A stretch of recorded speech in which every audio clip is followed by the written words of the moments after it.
then there really wasn't much point of putting a light and a dark, my opinion. Again,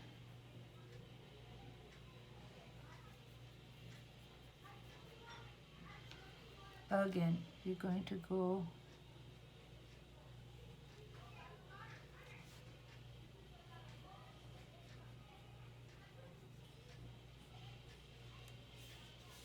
and we're going to add in the light tones while it's wet. I don't go to put light everywhere because I want to get this while it's wet, and I want to apply in my darker and deeper hues to the pockets as it's wet.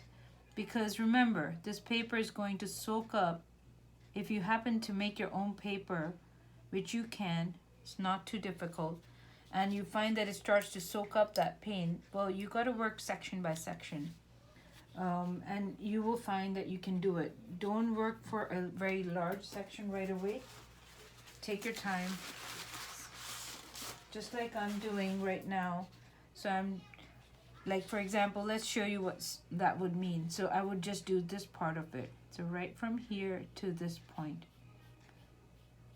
If your paper is exceptionally absorbent and it's pulling all your colors, just do this much.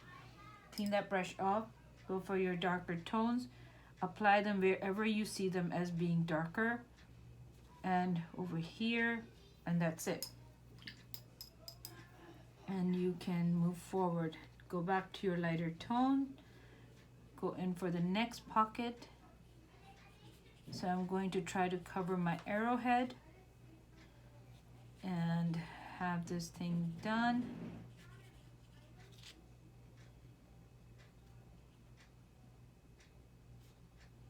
Just put the darkest tone right there. I want to leave the rest of it to a lighter area. So my eyes are constantly kind of trying to decide, and whatever I decide is good for me, because you don't have to feel like, did I get it right? Did I get it right? You definitely got it right. There's no right or wrong in art. We all know that. There are principles of art that we like to follow, and we like to be able to use them to get a more interesting composition. That goes for everybody, the beginners to the professionals. Art is something that will evolve you. It will constantly keep evolving your skills. It will keep developing you from one to the next step.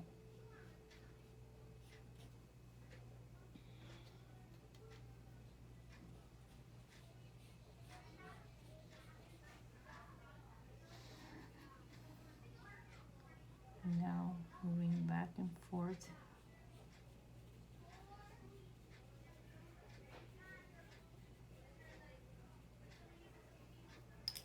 And again, I am constantly going back to apply my darks, and in this case it's only in the middle segment. Every part of this bug is very different from the other, so please don't take it as a rule that whatever you do for the top side is what you'll do for the bottom. That is not at all it. Now notice how light the color hue is to the bottom. So I wash my brush off, and all I'll do is drag in the color that I put from the sides. Once it sets down, you'll see that it is very, very, very, very light. Next color, we want to go with our light green and our deeper greens. So we want to not do 3 tones, we're going to do 2. So notice I've got my light green right here. That's all you need. By the way, in gouache paint, that tiny, tiny dot is very dynamic. You need so little to get this thing done. So little. It is pretty cool to watch.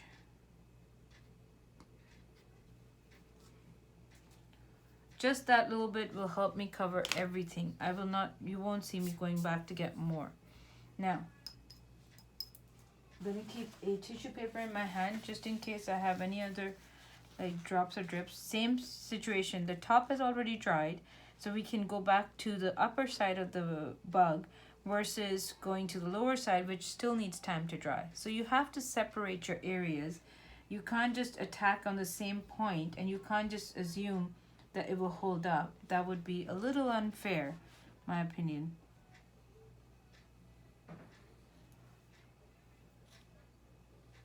the trick on any gouache paint or watercolor paint is the water itself.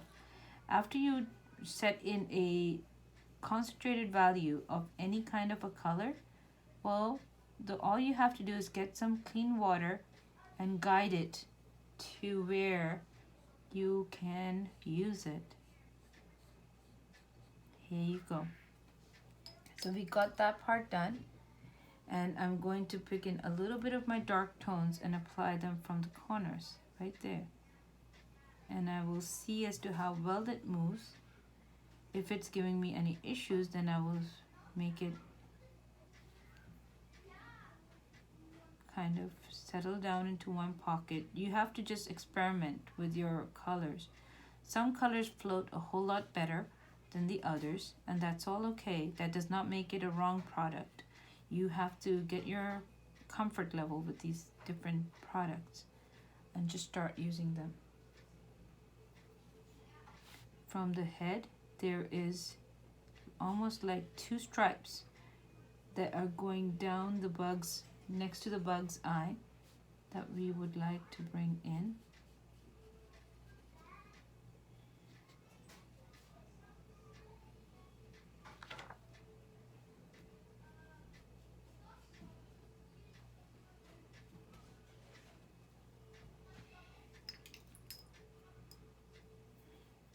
And that part I'm gonna leave light. I'm gonna go to this one now, and I feel like most of it seems to be like a darker tone. So I'm going to let myself just work in the dark tones right now. And I'll spread it evenly. Get out any little white areas. Take your time here now. Just because your hand will want to stay away from the first color, it tends to happen very naturally to where it feels nervous about it. That's okay if you do. Now bring in your lighter tones, and you can mix and match this one. So I'm going to go back, get me some dark again, and here you go.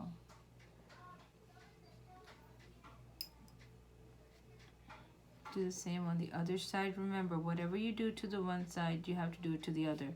Even if you are going back and forth with colors, you want to make it to where you can repeat those steps, because the layer effect will give you the same result. So I've used my light on the dark, and we've got this going. Good job. And now back to my dark again, and I want to maybe increase the dark on this side one more tier, because on my left side I'm getting a very cool effect. I'd like to see if I can replicate it on my other side. Now moving on to this one, but notice one thing. Can you see how there's a shine, this metallic shine?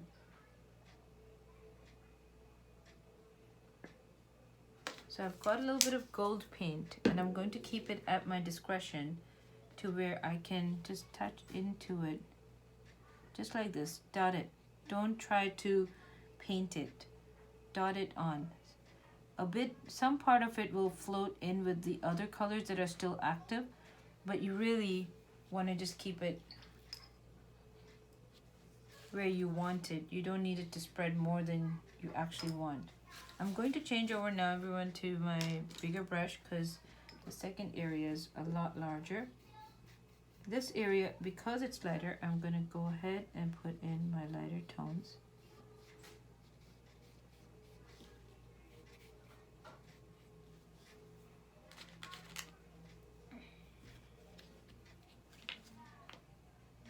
I'm going to get some more. My paper is very, very absorbent, but I don't do more than just a squeeze of the cap.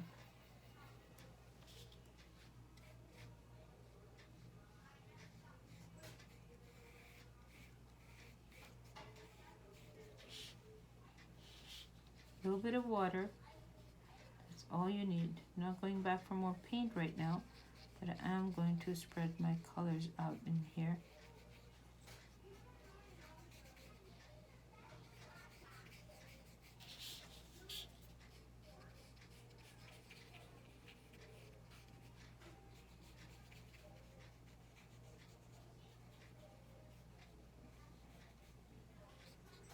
So now we have this. We want to capture some darks over here to this side, not to the other side. So there is a difference in the left and right at this point. I would agree with you. So I will trust my eyes to guide me to whatever I feel is required, and I'm just going to apply based on how I feel it needs to be done. Take a little bit of water and blend the two segments together so it doesn't look like a harsh divide. Take your gold and pat it down. Pat, pat, tap, tap, tap, tap, tap. Just let it go into, you will find, and we'll do a second layer once we get so much done in the rest of the bug's anatomy. We're going to keep on painting and we'll come back to give some more highlights.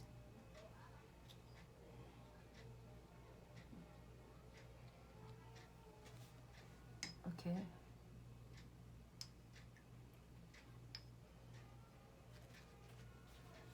Moving on. I'm going to do a swoosh of the green from the left, from the right, and apply in the water to really move this color from one side to the other.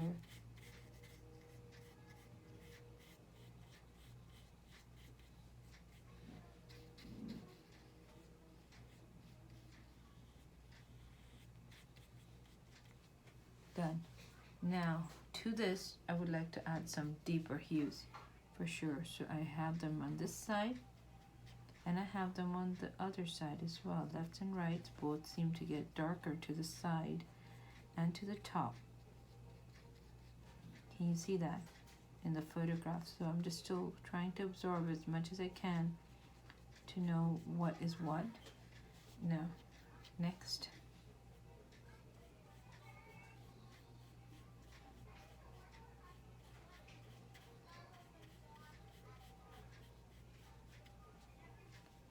And we are going to, and so not too bad. We went back one more time for our light green, but for the most part, the dark green we were holding up pretty well.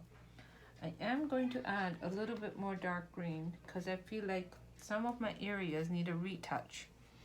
Let's talk about that. So this is the time when you will be putting in all your beautiful colors for the bug. I want to enhance the dark on the upper line, as you can see. So I'm going to go back in and I'm going to regenerate that one. This one I feel happy with. Here I want to add in some darker segments to the inner nooks, right about there. Here and also into this one. And also into this one.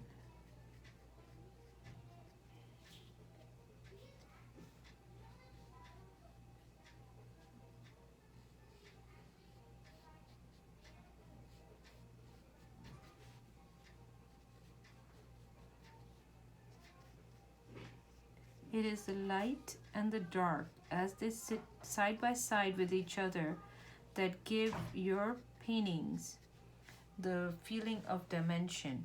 The light with the dark. Both are equally important. Nobody can be better without the other.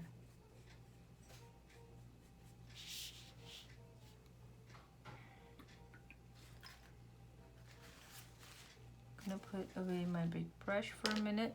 And I'm going to take out my black. Definitely need that black guy now because, and again, just a little bit will do a lot of work for us. Be careful that with the choice of brushes that you make at this point, work with a brush that you are confident of giving you the amount of flow that you want. Starting from the top,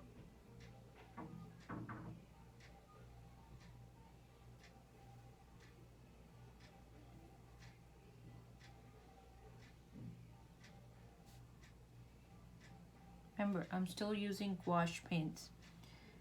And again, to reiterate, this is the Reeves brand. It is not about how much money you pay in the market. It's about just knowing how to handle your paints. The paper makes a lot of difference. So for a project such as this, paper has to be darker, thicker, so that you can get so much done. Here, because I see a red stripe going through my bug's eye, I'm deliberately going to leave an area, because black is so dominant that anytime you are working on an assignment which requires black alongside a lighter color, if you can, try to keep it in your mind to leave the gaps, because that will allow those lighter colors to really shine through.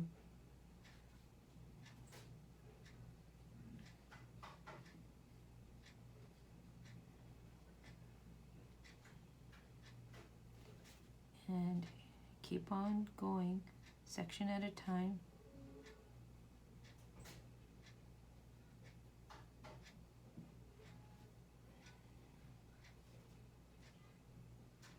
There is just a black undertone on the arm right here. There's black to the sides and to the sides. The inner part is got a metallic finish to the whole body.